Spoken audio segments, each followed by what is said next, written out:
Sidang jemaat yang dikasihi Tuhan, sebelum kita masuk dalam ibadah PA pada sore malam hari ini, saya mengucapkan selamat sore, Shalom. Sejahtera Tuhan kiranya tetap dilimpahkan kepada kita semua.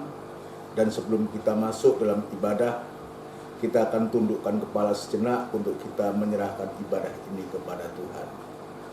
Bapa yang bertahta dalam kerajaan surga, di dalam nama Tuhan Yesus Kristus, kami bersyukur, kami berterima kasih untuk segala kebaikan dan kemurahan hati-Mu yang memberikan kesempatan untuk kami bisa beribadah kepada-Mu. Dalam diri kami tidak ada kekuatan kemampuan apa-apa, tapi kami merindukan ibadah-ibadah yang tetap berlangsung Tuhan, sebab lewat ibadah inilah kami dikuatkan, kami dihibur, dan kami sungguh mengalami sukacita. Dan itu sebabnya kami serahkan ibadah pada PA sore hari ini ke tangan-Mu. Kiranya Tuhan memberkati ibadah ini dari awal sampai pada selesainya. Dalam puji-pujian yang kami naikkan kepada-Mu, ya Tuhan, biarlah puji-pujian ini merupakan satu persembahan yang harum di hadapan Engkau Tuhan. Seluruh hamba-hamba-Mu yang terkait dalam ibadah ini, kami menyerahkan kepada-Mu Tuhan. Seluruh sidang jemaat-Mu yang saat ini ada di rumah-rumah juga kami doakan, biar Tuhan juga menolong, memberikan kekuatan, kemampuan, kerinduan untuk bisa beribadah kepada-Mu Tuhan. Terima kasih Bapa di surga, terima kasih segala pekerjaan setan dalam bentuk apapun juga yang coba mengganggu dalam ibadah kami ini. Kami serahkan ke tangan-Mu dan kami panggil nama-Mu yang penuh kuasa untuk mengusirkan segala pekerjaan setan itu di dalam nama Tuhan Yesus Kristus, darah Kristus yang berkuasa. Terima kasih Tuhan, terima kasih. Kami sambut ibadah ini di dalam nama Tuhan Yesus Kristus. Haleluya. Amin. Puji Tuhan, saudara sekalian yang dikasihi Tuhan, kita akan melakukan 1-2 pujian untuk kita masuk dalam firman Tuhan. Dan sekarang kita persiapkan hati kita untuk kita melakukan pujian dari buku NR nomor 40, Ujilah Aku Tuhan.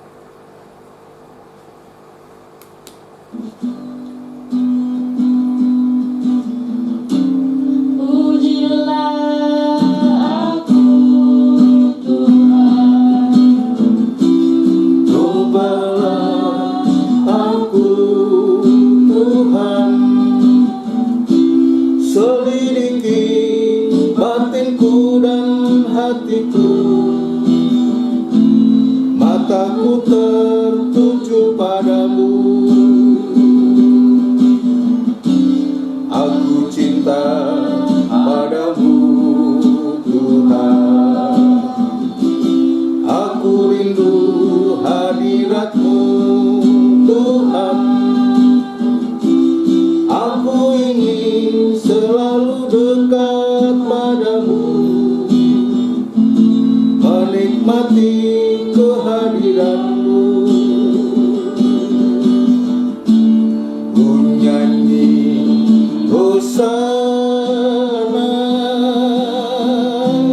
bagi Rajaku yang duduk di tahta. Aku muliakan dan ku agungkan, Kau layak disembah.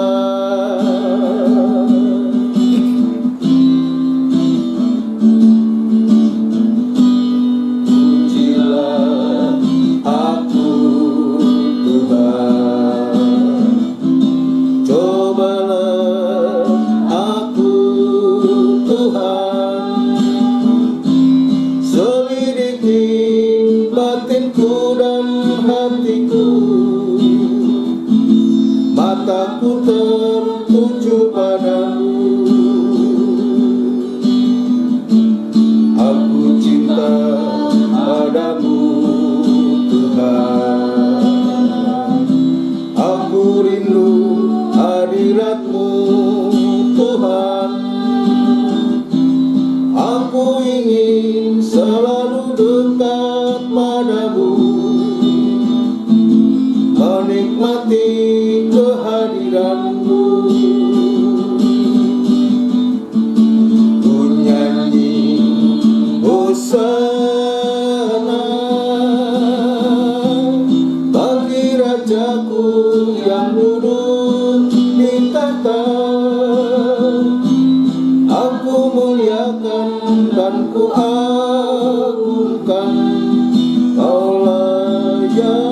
disembah.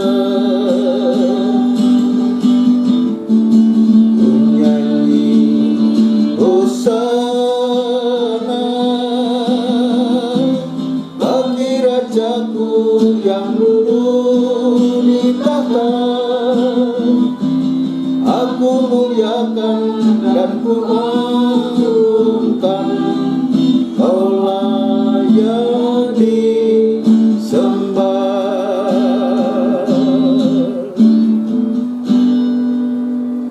Saudara sekalian, biarlah pujian ini mendorong kita untuk kita selalu merindukan dan selalu dekat kepada Tuhan. Itu sebabnya lewat ibadah-ibadah yang Tuhan sediakan ini, biar sungguh-sungguh untuk menggairahkan kita, mendorong kita untuk kita lebih hari situasi yang sekarang ini yang terjadi akan membawa kita lebih berserah lagi kepada Tuhan.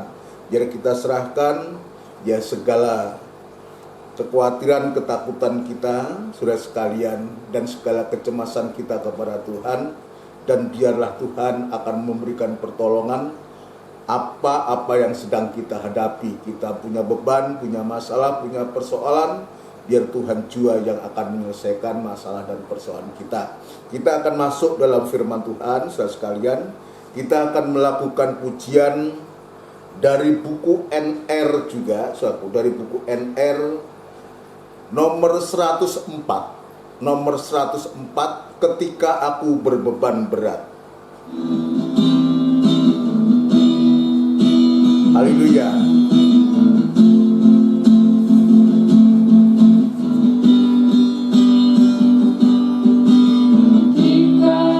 Aku berbeban berat, ku datang kepada Yesus, berikan damai dan sukacita, sejahtera dalam hatiku. Ketika aku berputus asa, ku datang kepada Yesus, ya bebaskanku dan lepaskanku. Ini aku jadi baru. Ketika aku berbeban berat, ku datang kepada Yesus, berikan damai dan sukacita, sejahtera dalam hatiku. Ketika aku berputus asa, ku datang kepada Yesus, ya bebaskanku dan lepaskanku. Ini aku jadi baru. Yesus, Yesus Tuhan. Yesus, Yesus Tuhan, mulia namamu. Haleluya. Ku tinggikan, ku agungkan namamu selama-lamanya.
Kita bersama tundukkan kepala, kita akan masuk dalam doa untuk firman Tuhan.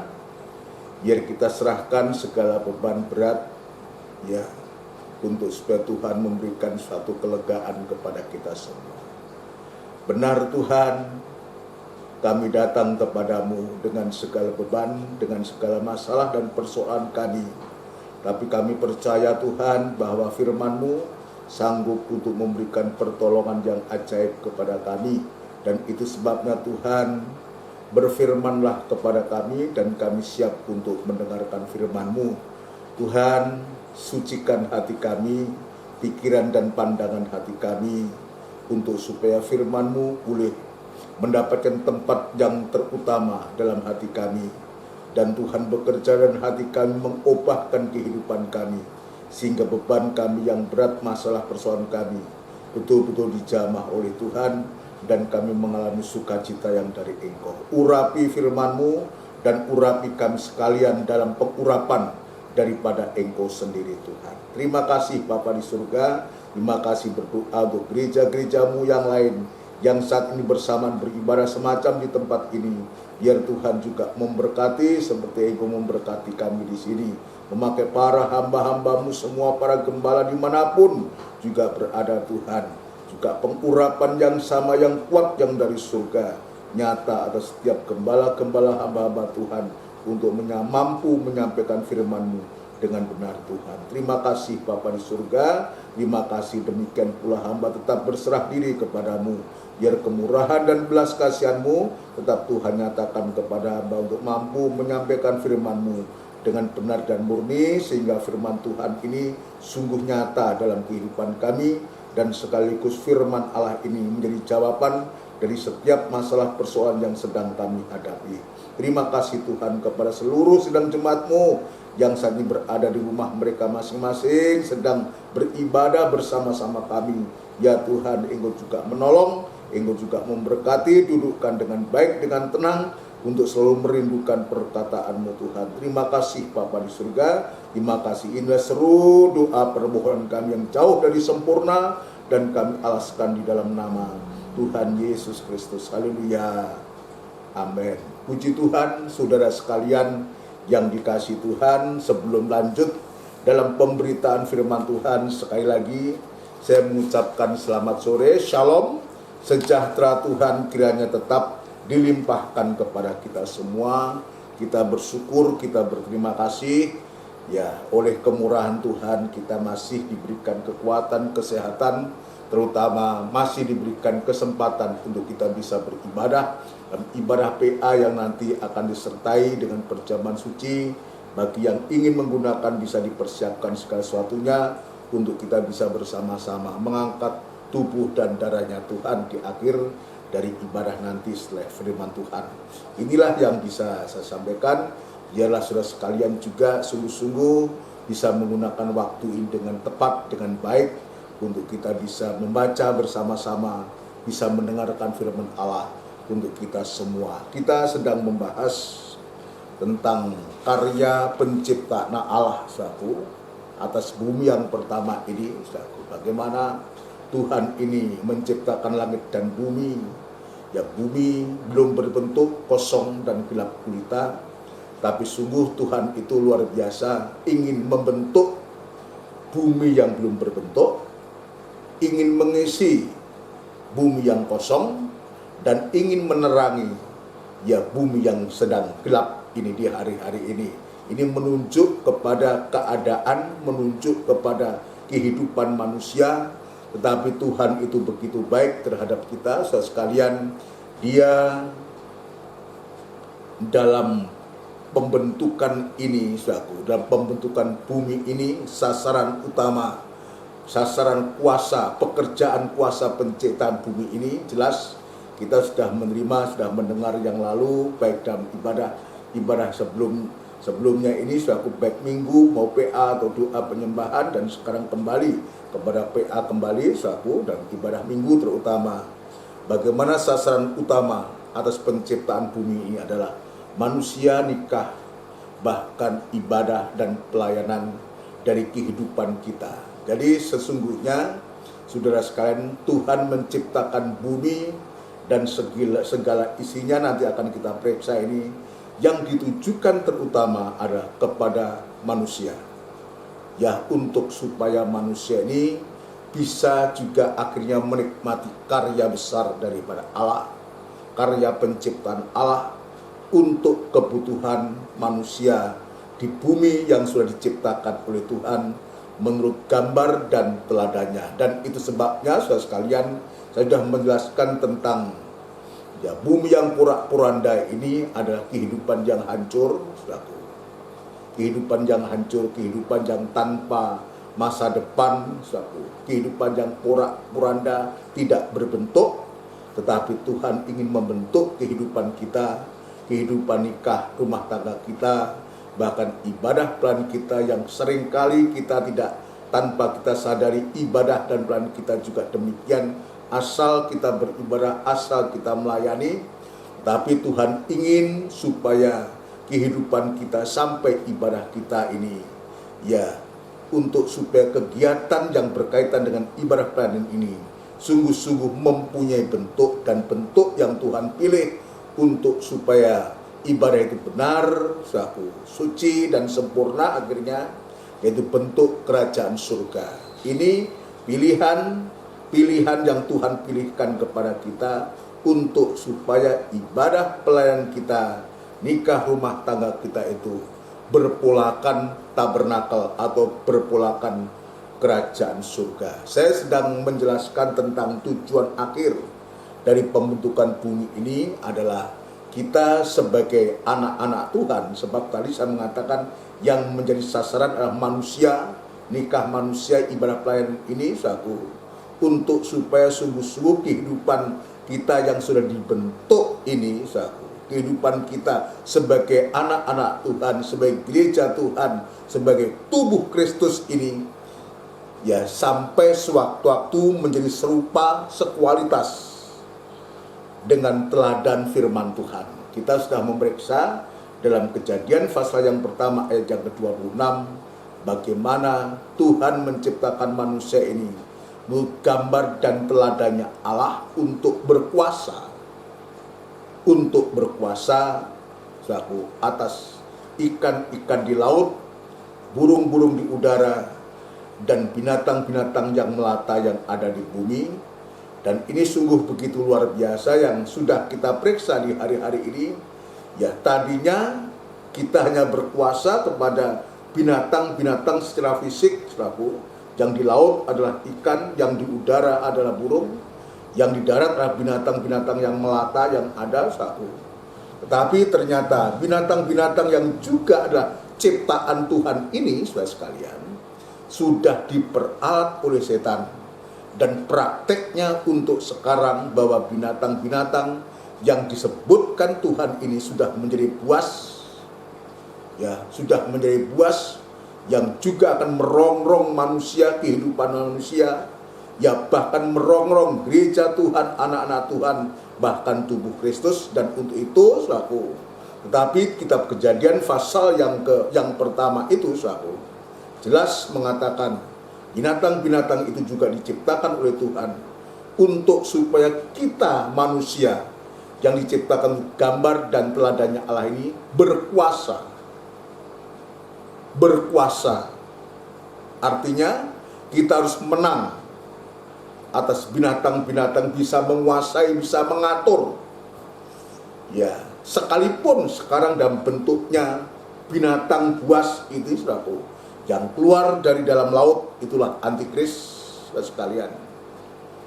Yang keluar dari dalam bumi itulah nabi palsu, dan ular naga merah padam yang ada di udara, Begitu mereka tiga trio ini, ya, berkombinasi, ya, bekerja sama, menggunakan nabi palsu itu, jelas untuk supaya namanya saya nabi palsu, tugasnya untuk supaya gereja Tuhan, anak-anak Tuhan itu tidak sampai pada tujuan akhir. Dia akan menggunakan kuasanya, kekuatannya dari naga ini kepada antikris, Apa yang diberikan naga kepada antikris diberikan juga kepada nabi palsu, saudaraku, untuk mengadakan mujizat-mujizat, ya, mujizat-mujizat, tanda-tanda mujizat, saudaraku, yang sampai nanti juga banyak anak-anak Tuhan yang tidak kuat dalam firman Tuhan, saudaraku, yang lemah, ya, yang biasa-biasa aja ibadah pelayanannya, saudaraku, akan mempengaruhi mereka, dan orang-orang ini, saudaraku, akan menjadi percaya atas mujizat-mujizat yang terjadi, yang diadakan oleh nabi-nabi palsu ini, saudaraku. Ya, itu sebabnya dari apa yang Tuhan tunjukkan, ungkapkan ini, saudaraku, lewat PA ini, untuk membuka hati kita, untuk supaya kita tidak lengah, kita berjaga-jaga, saudaraku. Sebab itulah yang terjadi. Bahkan dalam ayat firman Tuhan, saudaraku, ya jelas, atau kita baca sedikit lebih baik, saudaraku, ya, untuk meneguhkan apa yang saya katakan tadi dalam kitab Wahyu pasal yang ke-13, saudaraku. Kembali saya akan membaca, saudaraku, ayat pasal 13 ayat yang ke-11. Ini munculnya binatang yang keluar dari dalam bumi, yang sudah diperalat oleh antikris, aku. Ayat yang ke-11, dan aku melihat seekor binatang lain keluar dari dalam bumi dan bertanduk dua sama seperti anak domba, dan ia berbicara seperti seekor naga. Dan seluruh kuasa binatang yang pertama itu dijalankannya di depan matanya. Ia menyebabkan seluruh bumi dan semua penghuninya menyembah binatang pertama yang luka parahnya telah sembuh. Jadi lewat pengajaran ini, pengajaran dari nabi palsu ini, saudaraku, ya, pengajaran palsu ini betul-betul mengarahkan bahkan orang atau manusia yang kagum terhadap apa yang diperbuat, saudaraku, ya, mengarahkan manusia itu untuk menyembah kepada antikris, menyembah kepada binatang yang memberikan kekuatan dan kuasanya tadi. Ayat yang ke-13. Dan ia mengadakan tanda-tanda yang dahsyat. Ini yang harus kita waspadai. Jadi nabi-nabi palsu ini dengan kekuatan, ya, dan kuasa yang diberikan oleh antikris ini, yang disponsori oleh naga merah padam ini, satu, untuk mengadakan tanda-tanda yang dahsyat. Ini di sini nanti akan banyak orang-orang yang terlena, bahkan kehidupan anak-anak Tuhan yang imannya lemah, tidak kuat dalam firman pengajaran, sahabat, tidak menutup kemungkinan dengan adanya tanda-tanda yang dahsyat, yang mujizat yang terjadi itu, mereka akan menjadi pengikut antikris dan dia murtad dari Tuhan. Dan ia mengadakan tanda-tanda yang dahsyat, bahkan ia menurunkan api dari langit ke bumi di depan mata semua orang. Ini dan seterusnya, sahabat. Nah, ini yang akan membuat nanti banyak anak-anak Tuhan heran, banyak anak-anak Tuhan yang gugur, sahabat. Memang dalam 1 Timotius pasal yang keempat, sahabat. Coba kita akan membaca ke sana. 1 Timotius pasal yang keempat ayat yang pertama. Ya, 1 Timotius pasal yang keempat ayat yang pertama, saudara sekalian, yang harus kita perhatikan bahwa Rasul Paulus berbicara kepada Timotius, ya, anak didiknya. Ayat yang pertama, tetapi Roh dengan tegas mengatakan bahwa di waktu-waktu kemudian ada orang yang akan murtad lalu mengikut roh-roh penyesat dan ajaran setan-setan. Ini jelas. Rasul Paulus juga mengingatkan kepada Timotius yang masih muda, yang harus dia juga berbicara, bersaksi, menyampaikan berita ini, memberitahukan untuk apa? Untuk supaya umat Tuhan, anak-anak Tuhan juga bisa mendengar. Sebab saat itu Paulus masih di penjara, berada di penjara, dan dia menulis surat kepada Timotius ini untuk disampaikan ini loh yang akan terjadi. Dan nanti penggenapannya dalam Wahyu pasal yang ke-13 tadi, bagaimana nabi-nabi palsu itu dia akan mengadakan mujizat-mujizat, tanda-tanda yang dahsyat untuk mempengaruhi umat manusia, bahkan gereja Tuhan yang lemah, anak-anak Tuhan yang lemah, untuk dia dipengaruhi dan diseret. Dan di saat itu maka akan terjadi murtad. Dia menyangkal, dia tinggalkan Tuhan demi mujizat-mujizat yang terjadi, yang diadakan oleh nabi palsu. Bahkan Tuhan Yesus sendiri, dalam Injil Matius pasal yang ke-24, mari kita akan membaca bagaimana perbincangan antara murid dan gurunya ini dengan Tuhan Yesus ini tentang kedatangannya yang kedua kali, apa yang terjadi.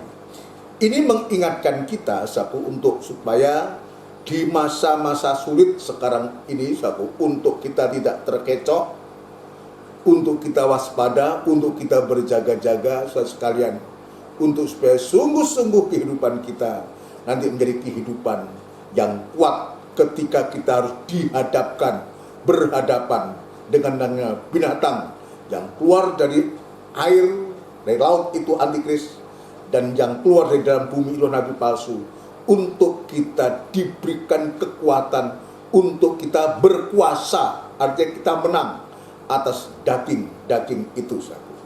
Pasal 24 ayat yang ketiga. Ya, pasal 24 ayat 20 ayat yang ketiga berbunyi demikian. Ketika Yesus duduk di atas bukit Zaitun, datanglah murid-muridnya kepadanya untuk bercakap-cakap sendirian dengan dia. Jadi ini ada semacam pertemuan antara guru dan murid dan berbincang-bincang, tapi bincang-bincang itu bukan bincang-bincang yang ngawur dan tidak ada artinya, tapi bincang-bincang ini memberikan suatu pengertian kepada kita saat itu, kepada murid-murid. Kata mereka, katakanlah kepada kami, bila manakah itu akan terjadi, dan apakah tanda kedatanganmu dan tanda kesudahan dunia. Ini yang dibincangkan, yang dipertanyakan oleh murid-murid kepada Tuhan Yesus. Ya, puji Tuhan. Jawab Yesus kepada mereka, jawab Yesus kepada murid-muridnya. Waspadalah supaya jangan ada orang yang menyesatkan kamu. Jadi tanda kedatangan Tuhan ini bukan peperangan. Bukan apa yang terjadi sekarang ini. Bukan. Justru yang dipesankan Tuhan adalah munculnya ajaran-ajaran yang sesat. Waspadalah supaya jangan ada orang yang menyesatkan kamu, berarti sedang muncul penyesat-penyesat. Ya, itulah nabi-nabi palsu dengan ajaran palsunya untuk menyesatkan siapapun juga, termasuk anak-anak Tuhan, bahkan gereja Tuhan sekalipun. Kalau kita tidak waspada, maka penggenapan kitab Wahyu pasal 13 dengan tanda-tanda yang dahsyat, mujizat-mujizat bisa menurunkan api dari langit untuk mengadakan mujizat maka itulah sebagai suatu penggenapan yang akan terjadi. Tetapi Tuhan Yesus, Rasul Paulus juga sudah mengingatkan untuk supaya setiap kita di hari-hari ini dengan tanda-tanda yang sudah mulai kita bisa rasakan ini untuk supaya kita hati-hati dalam kita mendengarkan pengajaran. Tidak semua pengajaran bisa kita terima. Ya. Tidak bisa semua pengajaran bisa kita terima. Asal kita menerima pengajaran tanpa kita mengecek dahulu apakah pengajaran itu berdasarkan firman Allah. Ada bukti ayat firman Allah. Ini yang harus kita waspadai di hari-hari ini. Ya. Jangan kita heran, kagum, terpesona dengan adanya mujizat-mujizat. Sekalipun saya juga meyakini sampai hari ini pun Tuhan masih siap untuk mengadakan mujizat-mujizat kesembuhan dan semua itu. Tapi yang terjadi, saudaraku, dengan mujizat-mujizat secara jasmani itu, kalau kita tidak hati-hati, kecenderungannya setiap kita akan menuntut mujizat, tapi kita mengabaikan firman Tuhan. Mujizat untuk fisik kita, sakit disembuhkan, itu bagus. Tetapi lebih dari itu, mujizat yang terbesar, yang pertama dan terbesar itu bukan orang mati disembuhkan, sakit disembuhkan, tapi justru menunjuk air menjadi anggur. Ini merupakan suatu keobahan hidup. Ini yang harus kita perhatikan. Nah, sekarang di hari-hari ini kecenderungan kita hanya mujizat, tanda yang dahsyat dan luar biasa, tapi kita mengabaikan firman Allah. Bagaimana bisa mujizat terjadi tanpa firman Tuhan? Saudara sekalian, itu sebabnya dari apa yang sedang kita pelajari ini, untuk supaya kita memperhatikan, waspadalah supaya jangan ada orang yang menyesatkan kamu. Sebab banyak orang akan datang dengan memakai namaku dan berkata. Jadi ini luar biasa, nyatut namanya Tuhan. Jadi seperti dunia nyatut namanya pejabat ini, pejabat itu untuk mendapatkan sesuatu. Nanti sewaktu-waktu juga begitu. Nyatut namanya Tuhan, memakai namaku dan berkata, akulah Mesias. Menyebut dirinya adalah yang diurapi. Akulah Mesias, dan mereka akan menyesatkan banyak orang. Jadi ini Tuhan Yesus sendiri, saudaraku, sebelum dia ditangkap, saudaraku, dia sudah menyatakan ini. Dan setelah itu, saudaraku, maka penyesatan itu akan terjadi luar biasa. Nah, di saat-saat semacam ini, bahwa kita diperhadapkan dengan pengajaran-pengajaran yang sesat, nabi-nabi palsu ini, dengan mungkin juga tanda-tanda mujizat yang dahsyat ini, untuk kita waspada. Waspada dalam hal apa? Mulai kita periksa ibadah kita. Mulai kita memeriksa ibadah kita. Untuk menghadapi kepalsuan, pengajaran yang palsu, pengajaran yang sesat, atau orang menyesatkan kita, kita diperhadapkan dengan penyesat, kita tidak usah ribut. Seperti di dunia ini, melaporkan, tidak perlu buat kita anak-anak Tuhan. Kalau kita ditunjukkan pengajaran yang tidak benar, maka dari pihak kita harus kembali kepada Tuhan. Untuk menghadapi yang tidak benar itu, kita harus benar di hadapan Tuhan, seperti Dia benar. Untuk menghadapi pengajaran yang tidak suci, maka kita harus suci seperti Dia adalah suci. Sampai sewaktu-waktu kita menjadi sempurna, menjadi gambar dan rupanya Allah, sehingga kita bisa berkuasa atas binatang-binatang ini. Jadi saya tadi mengatakan, mulai perbaiki ibadah kita. Mulai dari mana, saudaraku? Mulai dari cara kita mendengar firman Tuhan. Ketika kita beribadah kepada Tuhan, ketika kita bisa duduk, bisa membaca firman Tuhan, ya, ketika kita di gereja, ketika kita di mana mendengarkan khotbah-khotbah itu, coba kita perbaiki. Usahakan selalu kita membawa Alkitab, membuka Alkitab, saudara sekalian. Alkitab kita masing-masing. Mungkin dalam bentuk buku, mungkin juga dari HP, Android, saudaraku. Buktikan apa yang dibaca, apa yang dijelaskan, mulai kita perhatikan. Sikap dalam ibadah kita ini, saudara. Ya, sikap dari ibadah kita ini. Yang pertama, kita menerima ibadah itu dengan rasa puas. Ya, dengan rasa cukup, maka akan memberikan manfaat, memberikan berkat buat kita.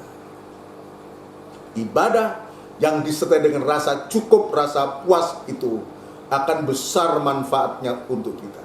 Kita terima ibadah itu dengan rasa syukur. Ibadah jangan merupakan satu beban buat kita.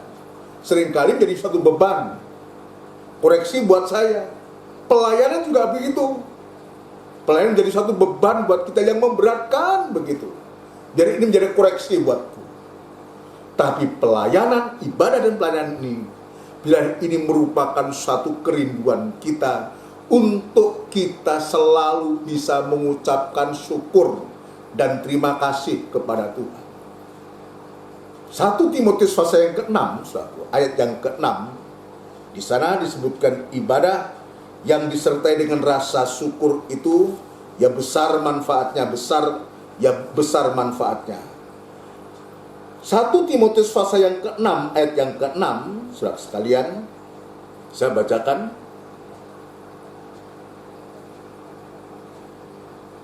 Memang ibadah itu kalau disertai rasa cukup memberi keuntungan besar. Ini perhatikan kalimat ini. Ibadah itu kalau disertai rasa cukup memberi keuntungan besar. Mulai dari sini. Ya, cara menghadapi pengajaran sesat yang nanti akan dibawakan nabi-nabi palsu itu, saudara sekalian. Yang dia juga menyamar sebagai malaikat terang itu, saudara. Dan dia akan menyampaikan terang-terangan itu, saudara. Maka dari kita, gereja Tuhan, anak-anak Tuhan, mulailah menerima ibadah itu dengan rasa syukur. Kalau kita menerima ibadah dengan rasa syukur, dengan hati yang rindu dalam ibadah suatu, itu sudah memberikan keuntungan. Saudara sekalian, itu sudah memberikan satu keuntungan kepada kita. Jadi ibadah itu tidak usah mencari keuntungan.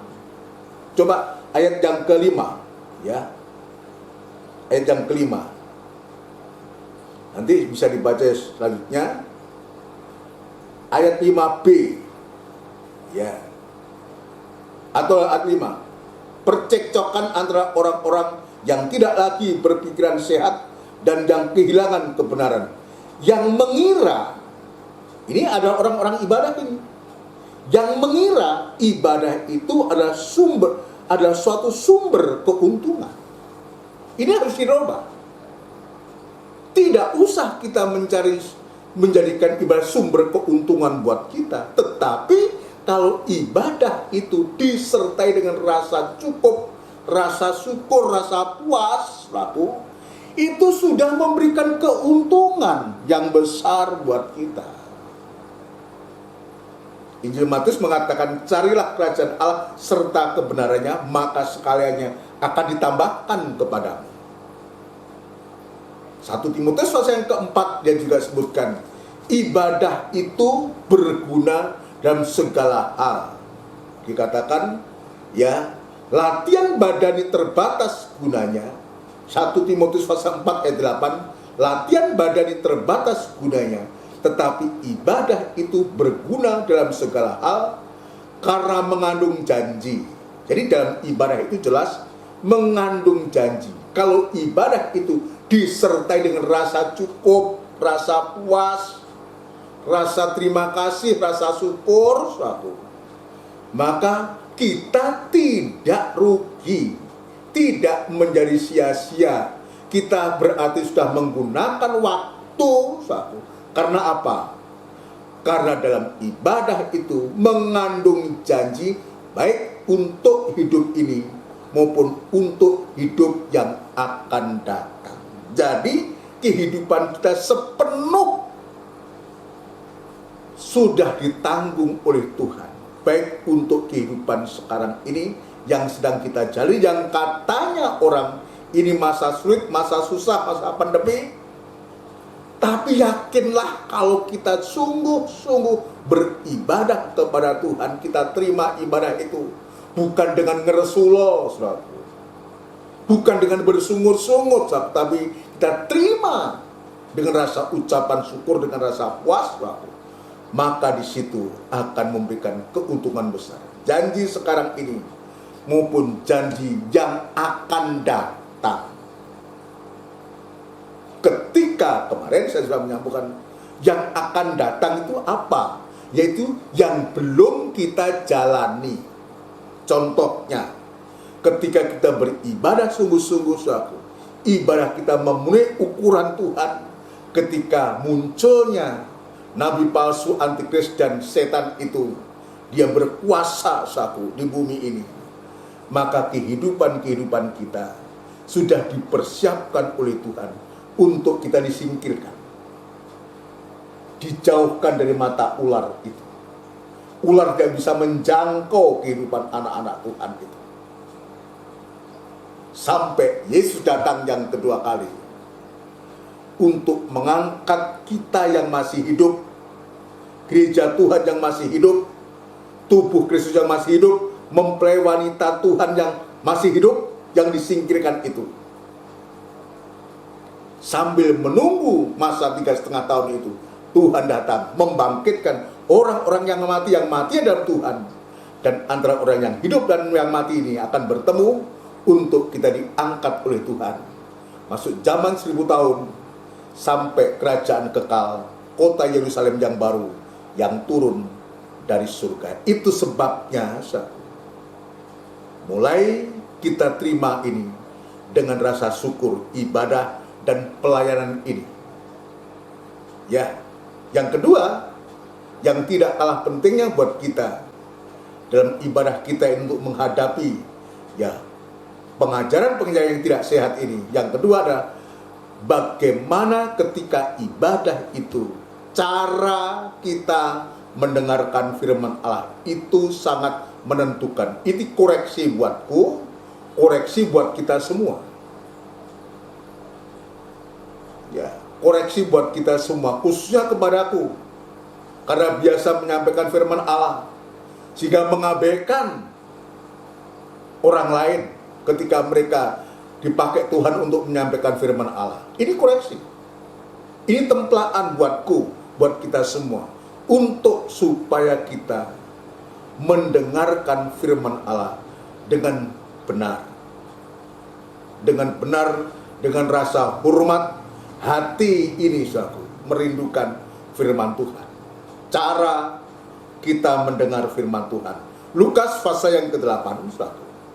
Injil Lukas pasal yang ke-8 ini yang harus kita perbaiki adalah kita terima yang pertama, ibadah itu dengan rasa ucapan syukur. Sekarang yang kedua, yang tidak kalah pentingnya, ya nanti kalau sudah menemukan yang ketiga, yang keempat, silakan. Ini saya akan menunjukkan yang bisa saya sampaikan. Ayat yang ke-18. Injil Lukas pasal 8 ayat yang ke-18, aku perhatikan, kita akan baca. Karena itu perhatikanlah cara kamu mendengar. Mendengar apa yang harus kita perhatikan? Bukan mendengarkan gosip, bukan mendengarkan berita yang bohong, bukan. Yang dimaksud ini, perhatikanlah cara kamu mendengar, ini adalah ketika kita beribadah, sebab ini bicara tentang ibadah dan pelayanan kita kepada Tuhan. Karena Tuhan sedang membentuk kehidupan kita sampai nanti kita bisa berkuasa atas 3 binatang buas ini. Maka mulai Lewat ibadah kita terima dengan rasa syukur. Dan yang kedua, perhatikanlah cara kamu mendengar. Kalau kita tidak mendengarkan dengan baik, bagaimana kita bisa melakukan apa yang kita dengar itu? Ini, perhatikanlah cara kamu mendengar. Karena siapa yang mempunyai, kepadanya akan diberi. Jadi kalau kita mendengar dengan baik, kita sudah mempunyai, maka kepadanya akan diberi. Dia punya, tambah diberi. Tetapi siapa yang tidak mempunyai, ya, alias dia tidak mendengar dengan baik, saudaraku, tetapi siapa yang tidak mempunyai, daripadanya akan diambil. Sudah tidak punya, diambil punya apa yang ada, juga apa yang ia anggap ada padanya. Artinya apa? Betul-betul kehidupan itu tidak mempunyai suatu apapun juga.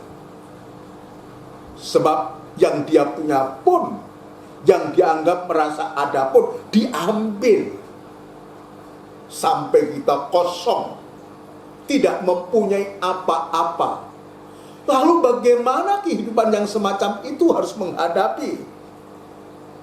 Ya, nabi-nabi palsu, penyesat-penyesat ini, dia akan mudah dan gampang untuk diprovokasi, dipengaruhi untuk menjadi pengikut-pengikutnya. Ini penting, saudara. Kenapa? Selanjutnya, saudara, sebab penyesat-penyesat ini, saudara, ya ini luar biasa. Dia punya sistem, punya cara untuk bagaimana untuk bisa menguasai, untuk bisa merayu, untuk bisa mempengaruhi, sampai sewaktu-waktu para penyesat ini, nabi-nabi palsu itu, betul-betul dia bisa merebut kehidupan itu untuk menjadi pengikut. Itu sebabnya Rasul Paulus dalam tulisannya dalam 2 Korintus pasal yang ke-11, 2 Korintus pasal yang ke-11, 2 Korintus pasal yang ke-11, ya,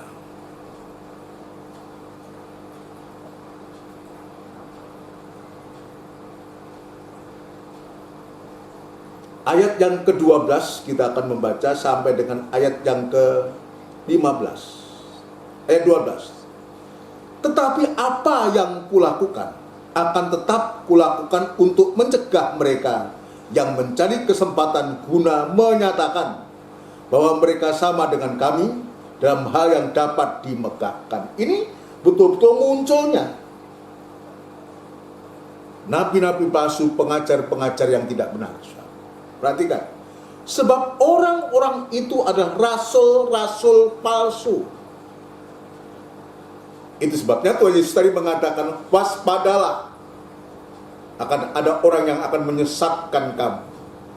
Waspada terhadap penyesatan. Artinya akan ada orang-orang yang akan menyesatkan. Di sini Paulus mengatakan, sebab orang-orang itu adalah rasul-rasul palsu, pekerja-pekerja curang yang menyamar sebagai rasul-rasul Kristus. Tadi Tuhan Yesus mengatakan, dia akan mencatut menggunakan nama Kristus, mencatut namanya Tuhan.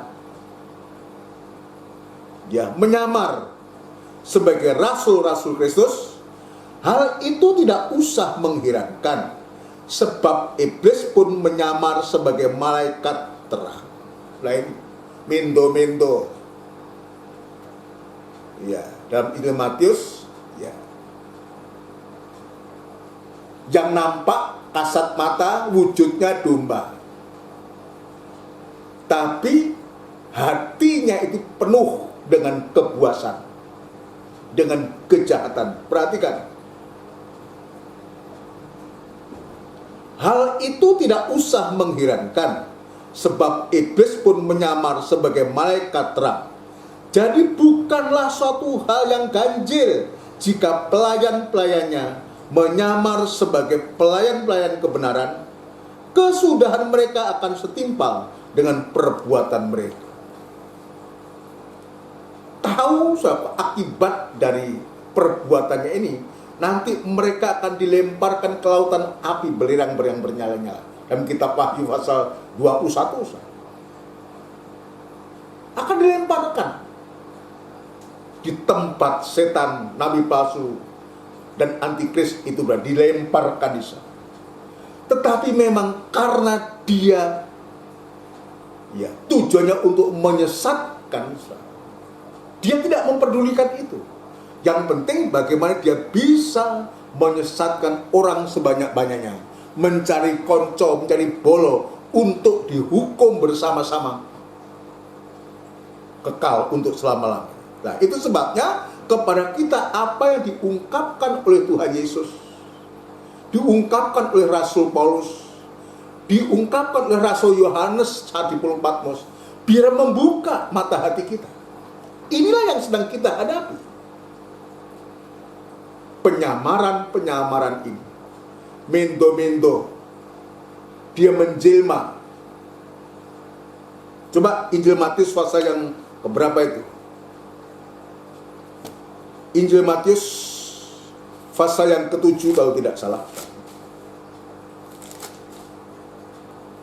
Ya, pasal yang ke-7. Matius pasal yang ke-7 ayat 15. Ini Tuhan Yesus yang mengatakan, waspadalah terhadap nabi-nabi palsu yang datang kepadamu dengan menyamar seperti domba. Paulus mengatakan menyamar seperti malaikat terang.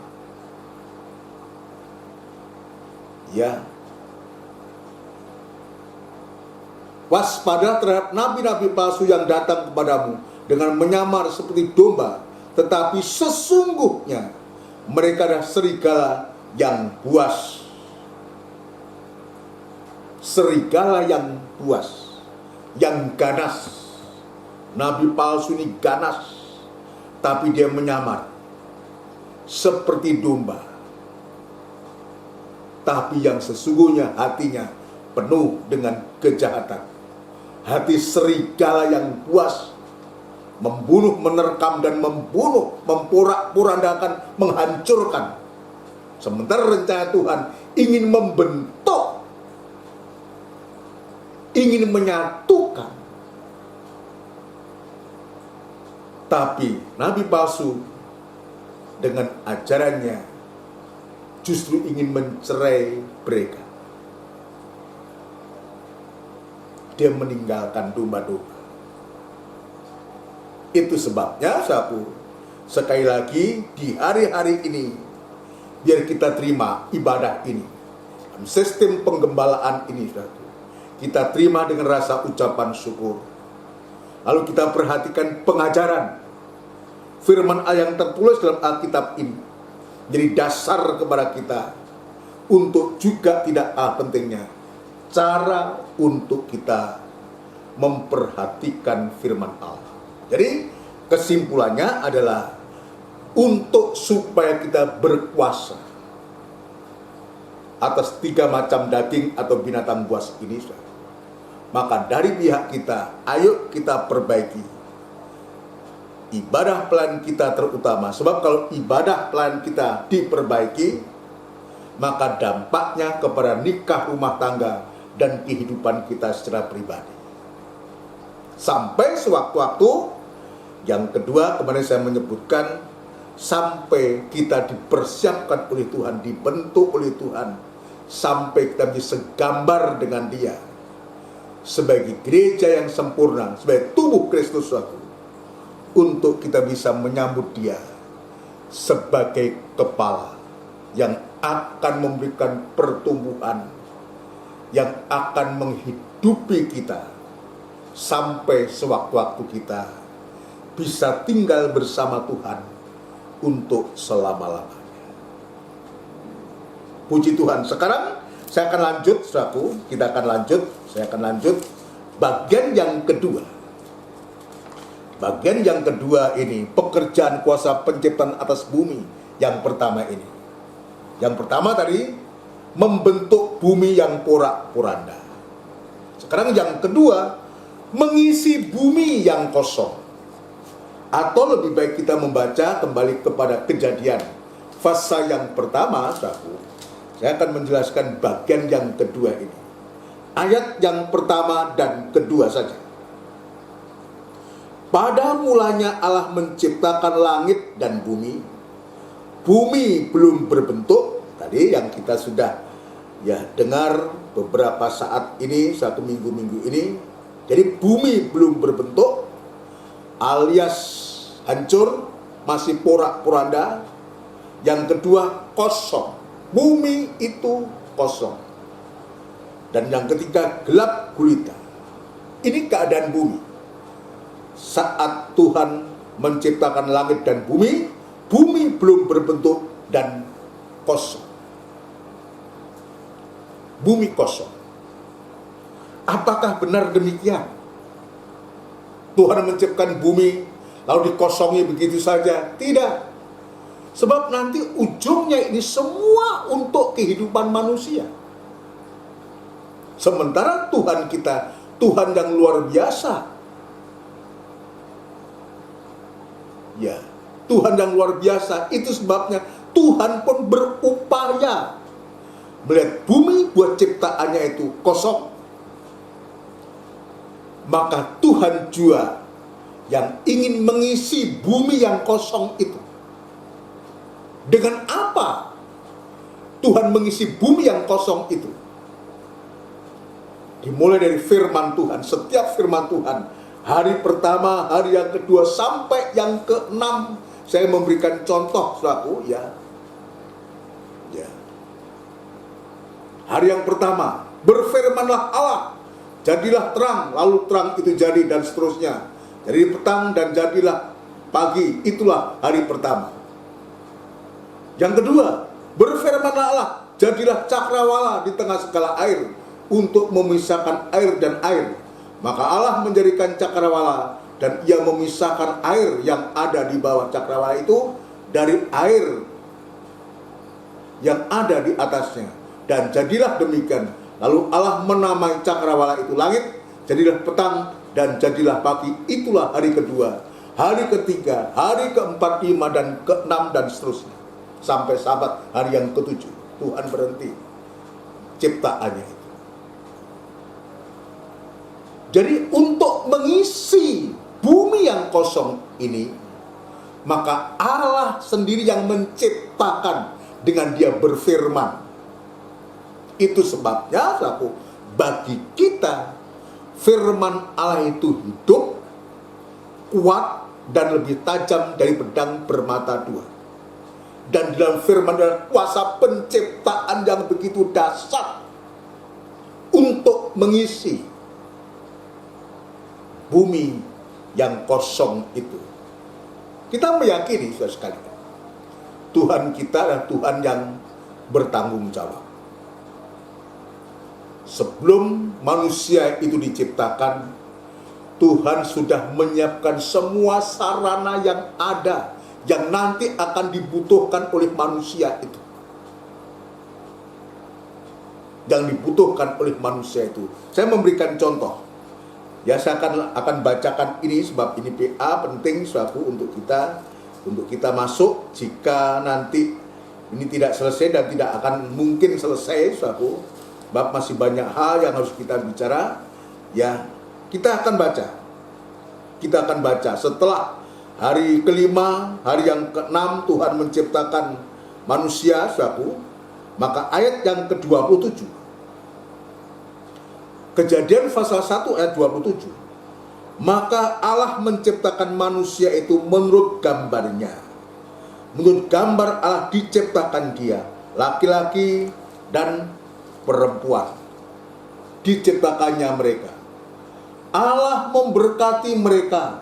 Lalu Allah berfirman kepada mereka, beranak cuculah dan bertambah banyak. Penuhilah bumi dan taklukkanlah itu. Berkuasalah atas ikan-ikan di laut dan burung-burung di udara dan atas segala binatang yang merayap di bumi. Ini yang sudah kita periksa. Perhatikan ayat 29. Berfirmanlah Allah, lihatlah. Ini sudah setelah manusia diciptakan. Itu sebabnya tadi saya mengatakan Allah kita itu Allah yang hidup, Allah yang berkuasa, Allah yang bertanggung jawab. Maka ayat 29 perhatikan, berfirmanlah Allah, lihatlah. Kepada siapa Allah berbicara ini? Kepada manusia yang diciptakan tadi. Lihatlah, aku memberikan kepadamu segala tumbuh-tumbuhan yang berbiji di seluruh bumi, dan segala pohon-pohonan yang buahnya berbiji, itulah akan menjadi makananmu. Ini kita lihat jelas, makanan manusia pertama Adam dan Hawa itu adalah segala tumbuh-tumbuhan yang berbiji di seluruh bumi dan segala pohon-pohonan yang berbuah, yang buahnya berbiji, itulah akan menjadi makanan. Tetapi kepada segala binatang di bumi dan segala burung di udara dan segala yang merayap di bumi yang bernyawa, kuberikan segala tumbuh-tumbuhan hijau menjadi makanannya. Dan jadilah demikian. Beda. Kenapa?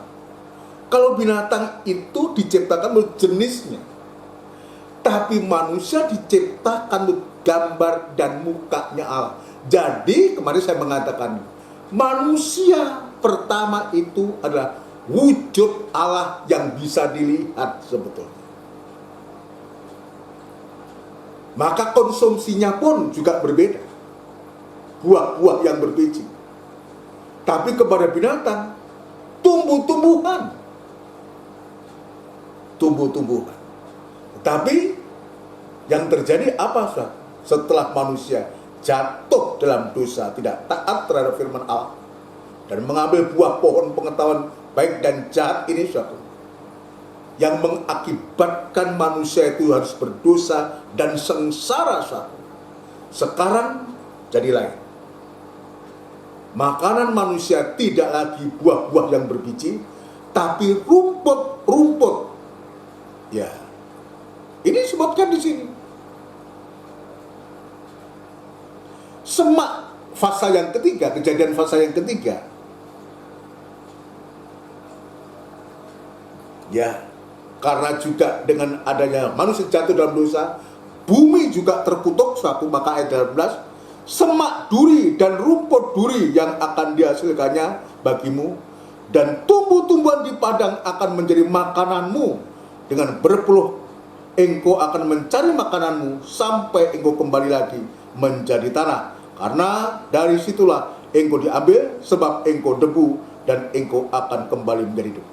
Jadi intinya adalah bahwa Tuhan kita Tuhan yang bertanggung jawab. Dia menciptakan manusia, tapi Tuhan juga yang akan menghidupi manusia itu dengan buah ciptaannya juga untuk kebutuhan manusia. Ini yang saya bisa lihat, betapa Tuhan itu ingin mengisi bumi yang kosong itu, untuk supaya bumi itu berisi, saudara sekalian, dan kemudian nanti sasaran kepada manusia ini, manusia kebutuhan terpenuhi. Itulah yang Tuhan inginkan. Itu sebabnya kenapa? Ya, ini penting buat kita. Ini penting buat kita. Kosong itu satu. Jadi bumi membentuk, bumi yang belum berbentuk dibentuk, bumi yang kosong itu akan diisi satu. Maka saya ingin menunjukkan arti daripada kosong ini. Kosong itu artinya hampa. Ya. Kosong itu artinya hampa. Perhatikan baik. Artinya ini menunjuk juga kehidupan. Jadi kosong itu hampa, artinya kehidupan manusia yang serba tidak puas. Tadi saya sudah menjelaskan banyak. Ibadah tidak puas, pelayanan tidak puas, tidak diterima dengan rasa syukur. Ini saya bilang kosong hampa. Coba Kalau hal itu selalu terjadi dalam kita, apa untungnya kita? Gak ada untungnya, kita rugi. Kita rugi. Itu sebabnya, saudara, biar kehidupan yang kosong, ya, kehidupan yang tidak puas itu Tuhan ingin isi untuk supaya kehidupan manusia dipuaskan. Isi apa yang Tuhan inginkan? Seperti Tuhan selalu berfirman, jadilah ini, jadilah itu. Maka isi yang Tuhan inginkan itu adalah, yaitu firman Tuhan. Firman Tuhan. Ini, firman Allah ini akan mengisi kehidupan kita lewat ibadah-ibadah dan pelayanan kita kepada Tuhan. Dengan firman Allah ini, hanya dengan firman Allah ini, manusia akan dipuaskan. Itu sebabnya Tuhan Yesus mengatakan, mari kepadaku, hei kamu yang letih lesu dan berbeban berat, aku akan memberikan kelegaan, akan memberikan rasa puas. Tadi saya mengatakan, terimalah ibadah ini dengan rasa puas, dengan rasa syukur. Maka besar manfaatnya, besar gunanya. Tuhan akan memberikan kelegaan kepada kita. Itu sebabnya, saudaraku, perhatikan baik-baik bagian yang terakhir ini, permulaan dari mengisi bumi yang kosong ini, bagian yang terakhir dari pemberitaan firman saat ini, saudara. Tuhan untuk mau mengisi kehidupan kita. Ya, dalam Filipi itu disebutkan di sana. Filipi pasal yang kedua. Untuk mengisi kehidupan manusia yang tidak puas ini. Kehidupan yang berdosa dan tidak puas, yang tidak ada rasa syukur ini. Filipi pasal 2, dia harus meninggalkan surga. Dia mengosongkan diri, menghampakan diri. Untuk apa? Untuk supaya kehidupan kita, dengan dia mengosongkan diri itu, untuk mengisi kita. Seperti ayat lain mengatakan, dia mau menjadi miskin. Dia yang kaya mau menjadi miskin. Untuk supaya kehidupan kita, gereja Tuhan ini, diperkaya oleh kemiskinan. Sekarang, ya, dia mengosongkan diri untuk mengisi kehidupan kita. Coba kita lihat, saudara. Ya, kita lihat Filipi pasal 2. Ya, saya mulai dari sana. Contoh teladan yang sempurna. Bagaimana Tuhan itu mau mengisi dengan firman-Nya. Bumi yang kosong ini, kehidupan yang kosong. Kehidupan yang tidak ada rasa puas itu Tuhan ingin puaskan kita. Tadi saya mengatakan, mari sekarang lewat ibadah ini, bagikan kita diundang, mari kepadaku, yang letih dan lesu dan berbeban berat, aku akan memberikan kelegaan, memberikan kepuasan, memberikan sukacita kepadamu. Ini luar biasa. Tetapi Tuhan memberikan contoh teladan yang sempurna ini untuk mengisi kehidupan kita. 2000 tahun yang lalu, Tuhan mau mengosongkan diri, menghampakan diri. Dia yang adalah Allah. Dia tidak menganggap kesetaraan sebagai Allah itu untuk dipertahankan. Tapi dia mau turun, mau menghampakan diri jadi manusia, bahkan setia sampai mati di atas kayu salib saku. Untuk apa? Untuk supaya mengisi kehidupan kita, memuaskan kita. Apa itu memuaskan? Mengampuni dosa dan kejahatan kita. Terutama Filipi 2. Kita baca Filipi pasal yang kedua. Filipi pasal yang kedua, sekalian ya. Filipi pasal 2 ayat yang ke-6. Ayat yang ke-6 mulai. Perhatikan baik-baik, saudaraku. Perhatikan baik-baik. Filipi pasal yang kedua ayat yang ke-6 mulai. Yang walaupun dalam rupa Allah tidak menganggap kesetaraan dengan Allah itu sebagai milik yang harus dipertahankan.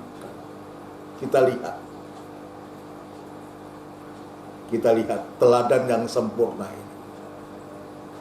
Walaupun dalam rupa Allah tidak menganggap kesetaraan dengan Allah itu sebagai milik yang harus dipertahankan. Ini Tuhan Yesus. Tuhan Yesus. Melainkan telah mengosongkan dirinya sendiri.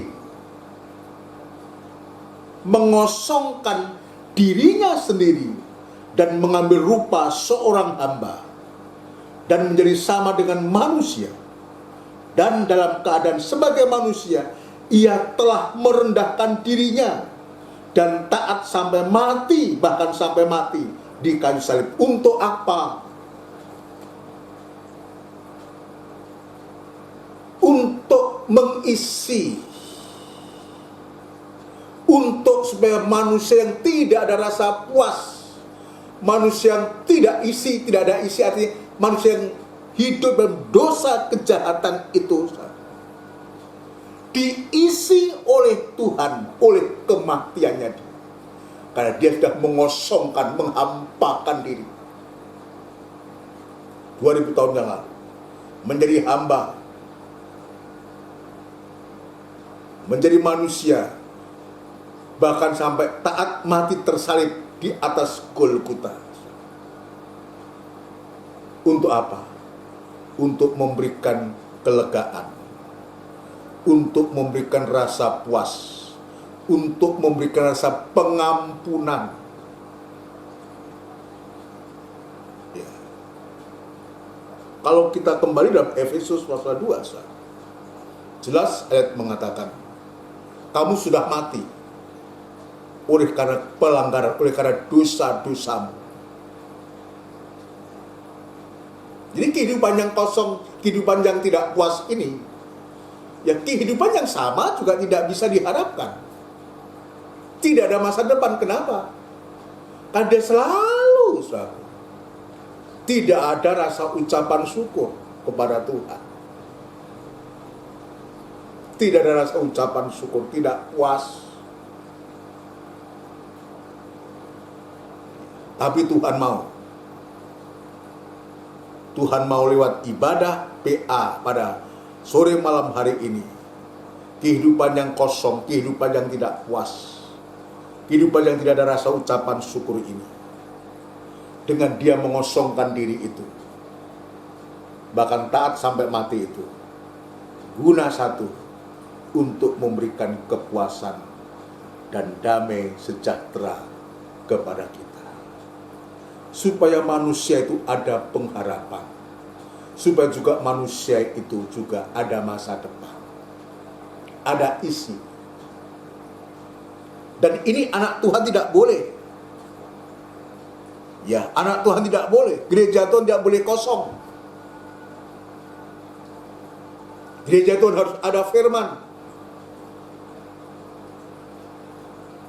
Ya, kehidupan anak Tuhan harus ada firman Allah yang akan menghidupi kita, yang memberikan masa depan kepada kita. Seperti ini, nanti kelanjutannya suatu jika Tuhan izinkan. Seperti tabut perjanjian itu. Itulah kehidupan manusia, kehidupan anak Tuhan gereja, kehidupan gereja Tuhan juga harus terisi. Ini tujuannya. Tuhan mengisi itu. Bukan hanya mengisi apa yang dibutuhkan manusia. Ini sudah tercukupi. Tapi dari kehidupan kita, gereja Tuhan, hati ini tidak boleh kosong. Harus terisi, harus ada yang tersimpan. Tadi saya mengatakan seperti tabut perjanjian. Ada 3 benda, alat, dan 3 macam ini, saudara. 3 macam ini, saudara. Ini merupakan satu isi. Ketiga macam ini isi yang kekal, yang kita bawa sampai dalam kerajaan surga. Kalau apa yang ada di bumi ini, yang juga diciptakan oleh Tuhan, sewaktu-waktu ini akan tidak ada. Dunia sedang lenyap dengan segala isinya. Kalau kita puas dengan isi apa yang kelihatan ini, saudara, maka kita akan ikut lenyap. Tetapi kalau isi itu 3 macam benda ini yang tersimpan dalam tabut perjanjian ini, yaitu iman, harap, dan kasih ini yang kekal. Ini harus ada.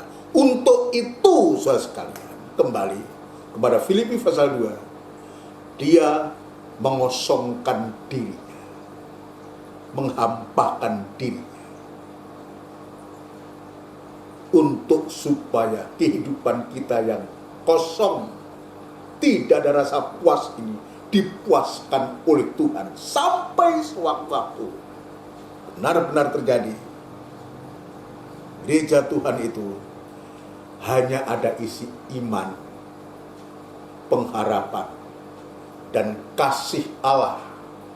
Bagikan tabut perjanjian itu berisi buli-buli emas yang berisi mana?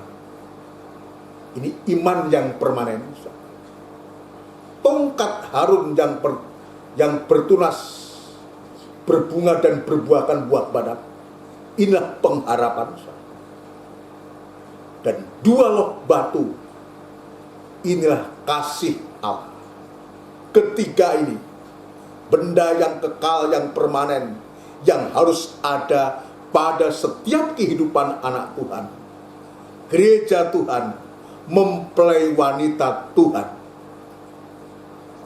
Untuk apa? Untuk tersimpan, dan ini yang akan kita bawa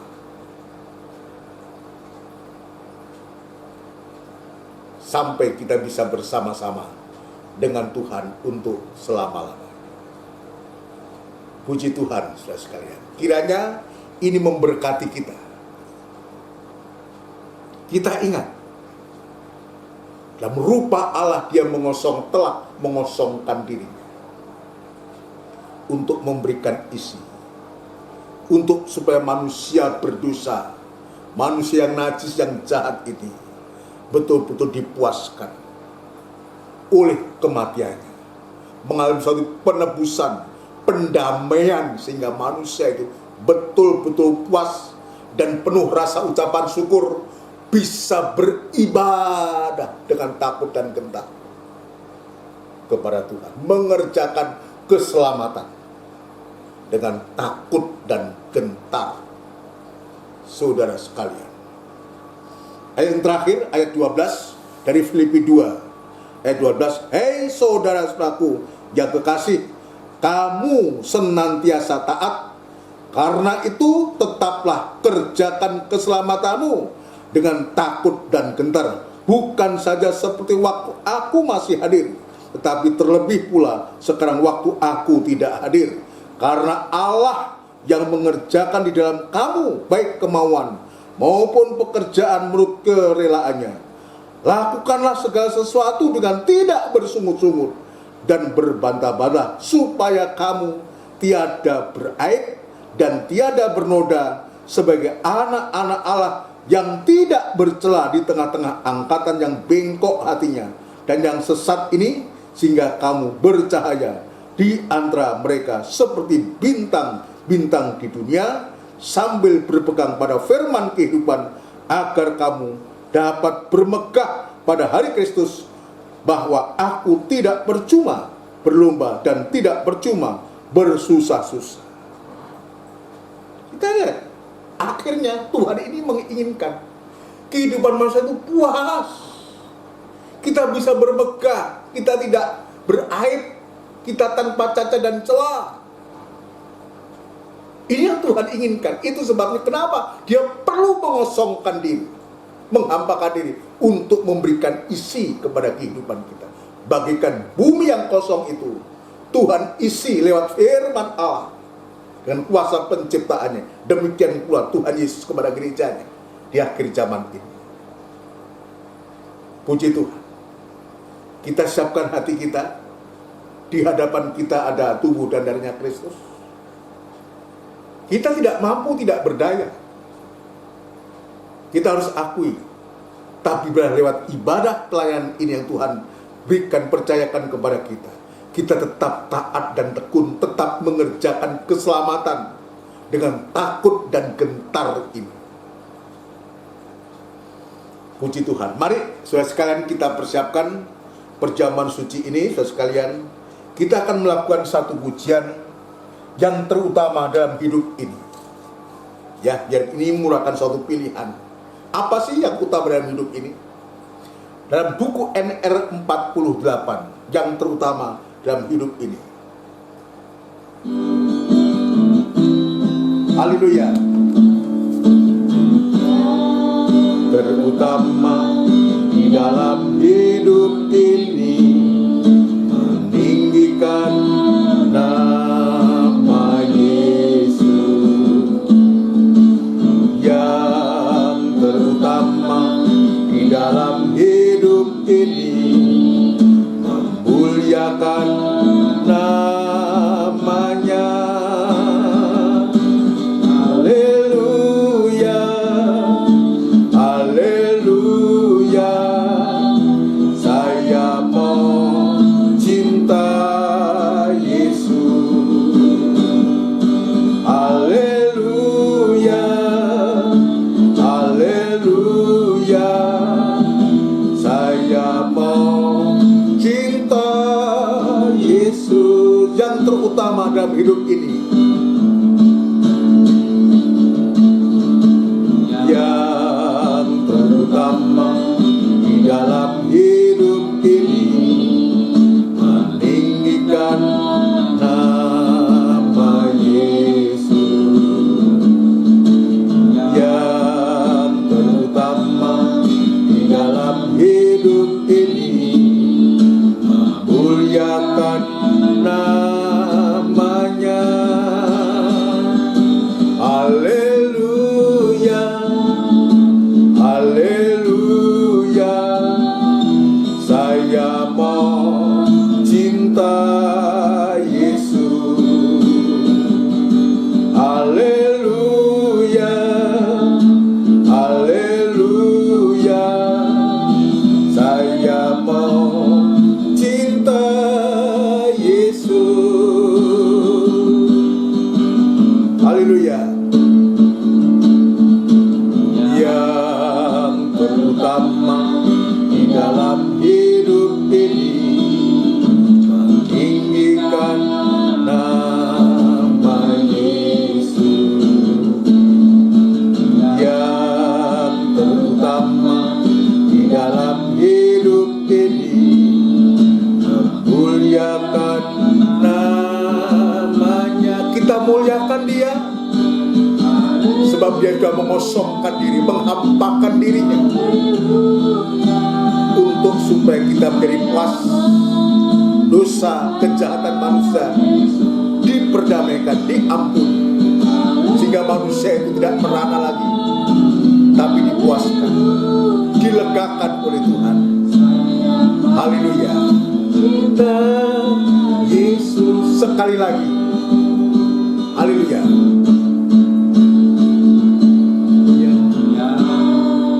Terutama di dalam hidup ini, meninggikan nama Yesus. Yang terutama di dalam hidup ini, memuliakan. Haleluya, haleluya, haleluya. Saya mau cinta Yesus.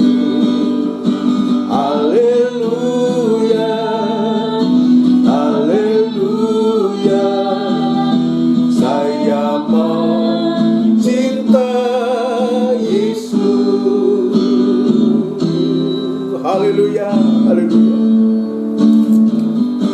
Kita tundukkan kepala. Kita persiapkan hati kita untuk kita bersekutu dengan tubuh dan darahnya Tuhan. Terima kasih Tuhan. Bila pujian ini merupakan pengakuan kami kepadamu Tuhan. Engkau sudah menghampakan, mengosongkan dirimu untuk memberikan pendamaian kepada kami.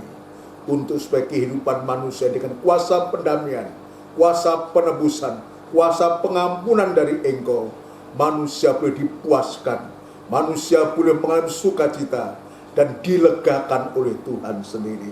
Terima kasih Tuhan, itu sebabnya bila kami belajar untuk mengasihi Engkau lebih dari semua Tuhan, mencintai Engkau lebih dari semua Tuhan, di hari-hari atau di masa-masa yang sulit sekarang ini.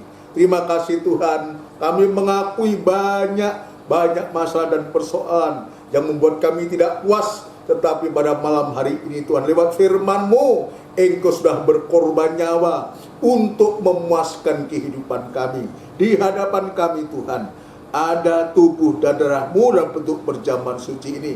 Sebelum kami bersekutu Tuhan, terlebih kami menyerahkan hati kami. Ampuni dan sucikan hati kami Tuhan, untuk supaya kami layak Tuhan untuk bersekutu dengan tubuh dan darah-Mu Tuhan. Terima kasih Tuhan, terima kasih.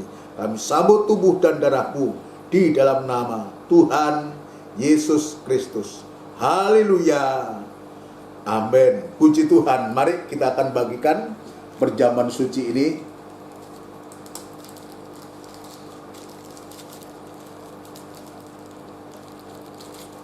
Ya, puji Tuhan. Kita siapkan ya, tubuh dan darahnya Kristus, kita angkat tinggi-tinggi. Satu, kita menghormati Tuhan. Puji Tuhan.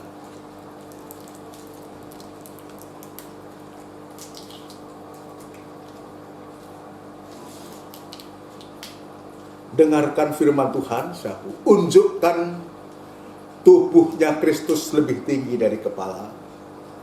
Unjukkan tubuhnya Kristus lebih tinggi dari kepala, dan dengarkan firman Tuhan. Sebab apa yang telah kuteruskan kepadamu, telah aku terima dari Tuhan, yaitu bahwa Tuhan Yesus pada malam waktu Ia diserahkan, mengambil roti, dan sesudah itu Ia mengucapkan syukur atasnya. Ia memecah-mecahkannya dan berkata, inilah tubuhku yang diserahkan bagi kamu, perbuatlah ini menjadi peringatan akan aku. Kita makan bersama dengan hati percaya dalam nama Tuhan Yesus Kristus.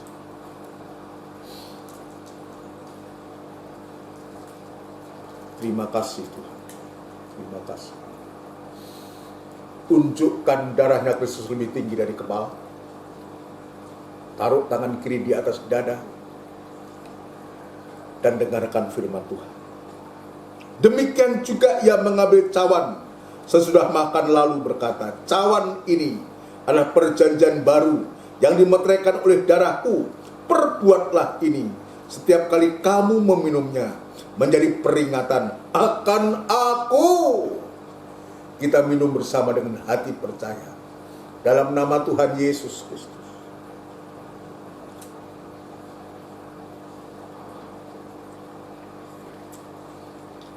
Haleluya. Unjukkan kedua tangan kita. Berikan rasa ucapan syukur kepada Tuhan. Kita menyembah. Kita berdiam sejenak untuk merenungkan kasih-Nya Tuhan dan kuasa penciptaannya atas kehidupan kita manusia ini. Terima kasih Tuhan. Terima kasih untuk lawatan-Mu pada malam hari ini. Dan ibadah PA ini sungguh Tuhan, setelah Engkau membentuk kehidupan kami, maka Engkau pun segera mengisi kehidupan kami. Mengisi dengan firman.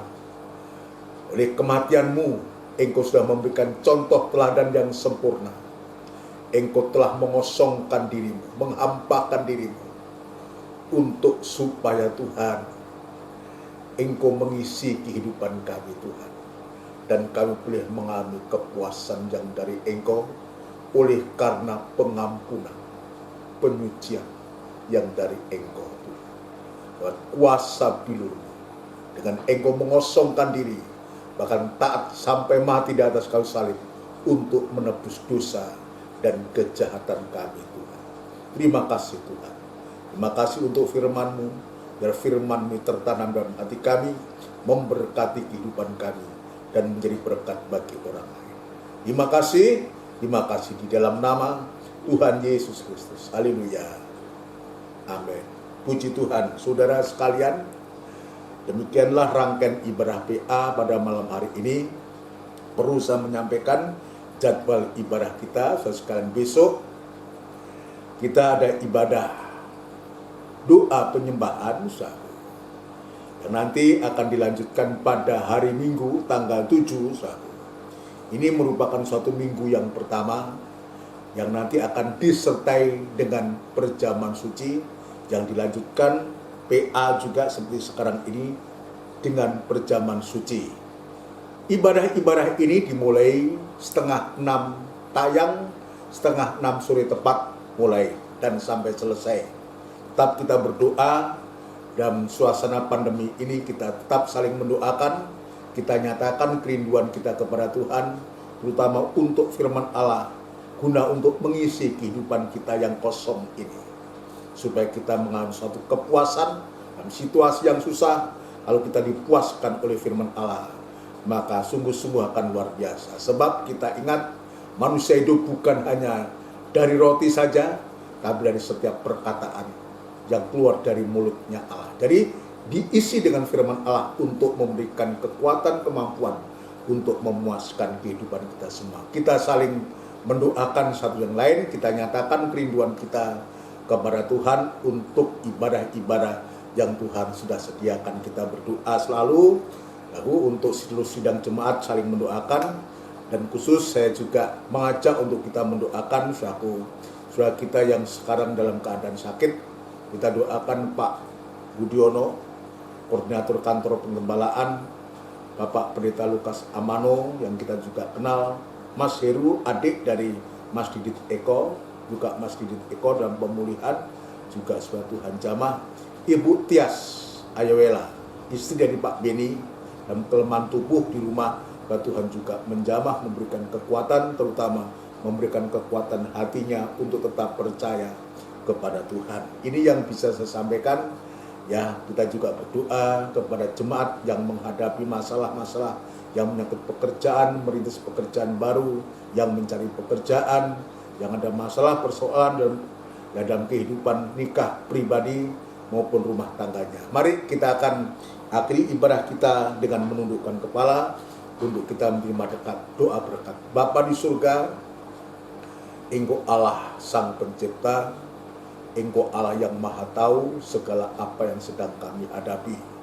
Nama-nama yang sudah kami sebutkan satu persatu tadi, mungkin juga ada nama yang belum kami sebutkan namanya, yang mengalami kelemahan tubuh, orang-orang tua kami semua. Tuhan, Engkau juga mengetahui, biar Tuhan juga memberikan kekuatan, memberikan semangat, memberikan pemulihan, bahkan kesembuhan segala pekerjaan setan dalam bentuk apapun juga, sakit penyakit yang dialami oleh anak-anak-Mu khususnya yang sudah kami sebutkan namanya satu persatu, kami serahkan ke tangan-Mu, dan Tuhan usirkan segala pekerjaan sakit penyakit itu di dalam nama Tuhan Yesus Kristus, darah Kristus yang berkuasa, dan Tuhan pulihkan dan sembuh kembali, bisa beraktivitas, kita bisa beribadah melayani Engkau Tuhan, memberikan kesehatan, kekuatan kepada kami semua, pada orang-orang tua kami Tuhan dalam kelemahan tubuh, ya Tuhan memberikan kekuatan yang baru senantiasa. Terima kasih Tuhan, terima kasih sidang jemaat yang sedang dalam masalah dan persoalan, baik itu soal pekerjaan dan semua banyak hal yang dikeluhkan, yang dihadapi oleh sidang jemaat-Mu dalam kesulitan semacam ini, biar Tuhan juga membuka jalan untuk semuanya. Terima kasih Tuhan. Kami berdoa untuk bangsa dan negara kami, Republik Indonesia yang kami cintai, biar Tuhan juga menolong para pemimpin kami Tuhan, Bapak Presiden, Wakil Presiden, jajaran Menteri, pejabat tinggi negara di pusat maupun daerah, biar Tuhan memberikan kekuatan, kemampuan yang di surga untuk memimpin bangsa kami, untuk membawa kehidupan bangsa kami lebih hari lebih baik, dan khususnya menghadapi pandemi Corona ini Tuhan. Terima kasih Bapa, jauhkan dari pertengkaran, keributan, bahkan pemberontakan. Berikan damai sejahtera-Mu dan bangsa kami, untuk supaya terutama umat ketebusan bisa beribadah kepada-Mu Tuhan. Bencana alam yang terjadi di mana-mana, kami yakin dan percaya Engkau juga di sana, juga menolong anak-anak-Mu semua Tuhan, terutama anak ketebusan. Terima kasih ibadah-ibadah yang Tuhan sediakan kepada kami. Ajarkan kami senantiasa merindukan ibadah, setia beribadah Tuhan kepada Engkau. Biarlah kehidupan kami diisi oleh firman-Mu, dan sampai membawa kehidupan kami diisi yang permanen, iman, harap dan kasih kami, sampai bersama-sama Engkau untuk selama-lamanya. Terima kasih Tuhan. Terima kasih. Ntar kami akan berpisah, ada yang masih beraktivitas, bahkan beristirahat malam, kami menyerahkan diri kepada-Mu. Ya Tuhan, menolong kehidupan kami semua, tubuh, jiwa, dan roh kami serahkan ke tangan Tuhan, sebab Engkau yang memiliki kehidupan kami semua. Terima kasih Tuhan. Saudaraku yang kekasih, biar rahmat anugerah cinta yang besar, yang datangnya dari Allah Bapa, Sang Putra, dan Roh Kudus, yang sepenuhnya di dalam nama Tuhan Yesus Kristus. Haleluya. Amin. Selamat malam, Tuhan memberkati kita semua. Ya. Amin. Puji Tuhan.